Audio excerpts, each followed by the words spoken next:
The history of Islam concerns the political, social, economic, military, and cultural developments of the Islamic civilization. Most historians believe that Islam originated in Mecca and Medina at the start of the 7th century CE. Muslims regard Islam as a return to the original faith of the Abrahamic prophets, such as Adam, Noah, Abraham, Moses, David, Solomon, and Jesus, with the submission, Islam, to the will of God. According to the traditional account, the Islamic prophet Muhammad began receiving what Muslims consider to be divine revelations in 610 CE, calling for submission to the one God.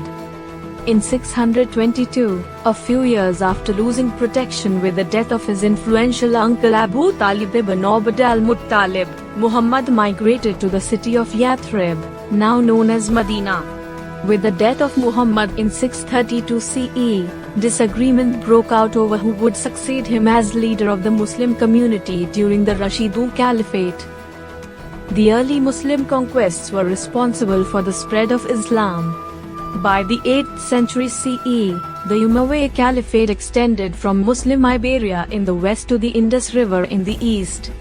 Polities such as those ruled by the Umayyad and Abbasid Caliphates in the Middle East and later in Spain and southern Italy, the Fatimids, Seljuks, Ayyubids, and Mamluks were among the most influential powers in the world.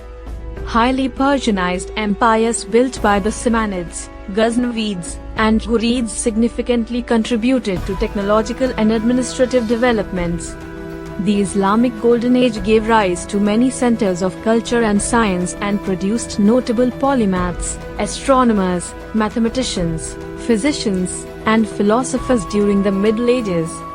By the early 13th century, the Delhi Sultanate conquered the northern Indian subcontinent, while Turkic dynasties like the Sultanate of Rum and Artukids conquered much of Anatolia from the Byzantine Empire throughout the 11th and 12th centuries. In the 13th and 14th centuries, destructive Mongol invasions and those of Tamerlane, Temur, from the east, along with the loss of population due to the Black Death, greatly weakened the traditional centers of the Muslim world, stretching from Persia to Egypt. But saw the emergence of the Timurid Renaissance and major global economic powers such as the Mali Empire in West Africa and the Bengal Sultanate in South Asia. Following the deportation and enslavement of the Muslim Moors from the Emirate of Sicily and other Italian territories, the Islamic Iberia was gradually conquered by Christian forces during the Reconquista. Nonetheless, in the early modern period, the states of the age of the Islamic gunpowders, Ottoman Turkey, Mughal India, and Safavid Iran, emerged as world powers. During the 19th and early 20th centuries, most of the Muslim world fell under the influence or direct control of the European great powers. Some of their efforts to win independence and build modern nation-states over the course of the last 2 centuries continue to reverberate to the present day, as well as fuel conflict zones in regions such as Palestine, Kashmir, Xinjiang, Chechnya, Central Africa, Bosnia, and Myanmar.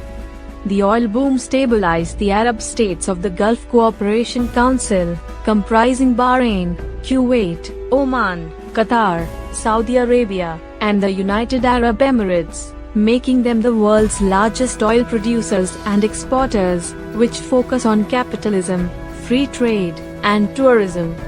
Early sources and historiography. The study of the earliest periods in Islamic history is made difficult by a lack of sources. For example, the most important historiographical source for the origins of Islam is the work of Al-Tabri. While Al-Tabri is considered an excellent historian by the standards of his time and place, he made liberal use of mythical, legendary, stereotyped, distorted, and polemical presentations of subject matter, which are however considered to be Islamically acceptable, and his descriptions of the beginning of Islam postdate the events by several generations, Al-Tabri having died in 923. Differing views about how to deal with the available sources has led to the development of 4 different approaches to the history of early Islam. All four methods have some level of support today. The descriptive method uses the outlines of Islamic traditions, while being adjusted for the stories of miracles and faith-centered claims within those sources. Edward Gibbon and Gustav Weil represent some of the first historians following the descriptive method. On the source-critical method, a comparison of all the sources is sought in order to identify which informants to the sources are weak and thereby distinguish spurious material. The work of William Montgomery Watt and that of Wilfred Muddilung are two source-critical examples. On the tradition-critical method, the sources are believed to be based on oral traditions with unclear origins and transmission history, and so are treated very cautiously. Ignaz Goltzier was the pioneer of the tradition-critical method, and Uri Rubin gives a contemporary example. The skeptical method doubts nearly all of the material in the traditional sources, regarding any possible historical core as too difficult to decipher from distorted and fabricated material. An early example of the skeptical method was the work of John Wansbrough. Nowadays, the popularity of the different methods employed varies on the scope of the works under consideration. For overview treatments of the history of early Islam, the descriptive approach is more popular.